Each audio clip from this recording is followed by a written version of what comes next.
এ হাদিসটি শুনে জানি ইসলাম যে কতটা সুন্দর এ হাদিসের মাধ্যমে বোঝা যায়। হযরত আবু হুরায়রা রাদিয়াল্লাহু আনহু থেকে বর্ণিত হযরত মুহাম্মদ সাল্লাল্লাহু আলাইহি সাল্লাম বলেছেন, প্রত্যহ যখন সূর্য ওঠে মানুষের প্রত্যেক গ্রন্থ ছদ্মা দেওয়া আবশ্যক। গ্রন্থ বলতে বৈজ্ঞানিক ভাষায় আমরা যেটার মাধ্যমে শরীরে অবাঞ্ছিত জিনিসগুলা বাইর হয়ে যায় মানে কোষ, ওইটাকে বোঝানো হয় এবং পক্ষান্তরে শরীরের প্রত্যেক অঙ্গ প্রত্যঙ্গকে বোঝানো হয়। তো চলুন জেনে নিই আমরা কিভাবে আমাদের শরীরের অঙ্গ প্রত্যঙ্গ এবং কোষের ছদ্মা দেওয়া যায়।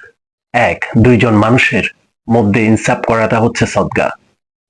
দুই, আরোহীকে কোনো বস্তুর উপর আরোহণ করানোটা হচ্ছে সদকা। তিন, কোনো মানুষকে বোঝা উঠাতে সাহায্য করাটা হচ্ছে সদকা। চার, ভালো কথা এবং ভালো আচরণ হচ্ছে সদকা। পাঁচ, সালাতের জন্য প্রত্যেক পদক্ষেপ হচ্ছে সদকা। ছয়, কষ্টদায়ক জিনিস রাস্তা থেকে সরানো হচ্ছে সদকা।